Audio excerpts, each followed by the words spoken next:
Well, the Financial Crisis Inquiry Commission hearings continue today in Washington. Up next, former chairman and CEO of Citigroup, Chuck Prince, and of course former top advisor Bob Rubin. During Prince and Rubin's tenure at Citigroup, the bank lost more money than almost any other company in history.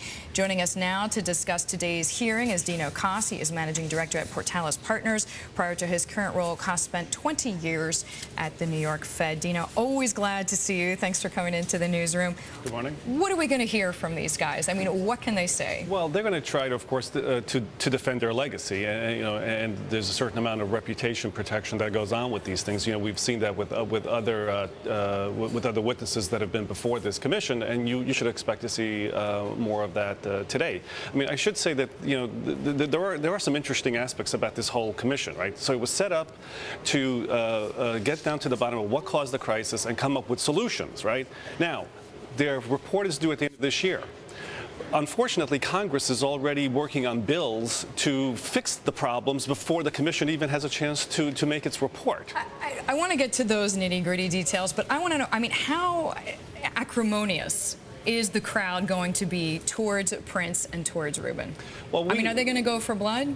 We saw a little bit of that yesterday. There were some Citigroup officials that were testifying yesterday, and some of them got picked on, pretty hard in a couple of cases. Prince, you say restoring or sort of talking about their legacy. I mean, he has a pretty bad reputation. Well, what is there to restore? He's got that famous quote about that you need to keep on dancing while the music's playing. I'm sure that people, are going to ask him about that, and what the thinking was. Yeah, because it seems like that's not particularly something you normally hear from a leader.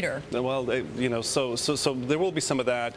Again, to the degree that this commission has almost an impossible task. It's a very, very difficult task with the timing, the amount of money that they have to spend. Instead of that, you are going to get some level of theatrics, and we saw some of that yesterday. We've seen that before. You're going to see some more of that today. And what about Bob Rubin's what seems to be almost the cliche line of his, like, "Hey, I was just an advisor."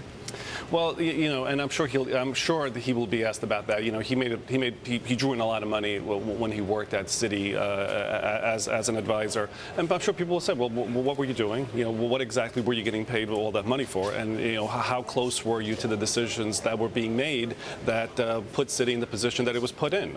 So yes, it'll be difficult at times. It'll be uncomfortable at times for both of them. All right, Dino, as you said, I mean, Congress is actually trying to work out some nuts and bolts here. I mean, what's the most practical thing that could come out of these hearings? Again, the timing is just wrong, right? The timing is wrong. Their report is due at the end of this year, and unfortunately, the laws, the bills are going to be passed probably months before the report is due.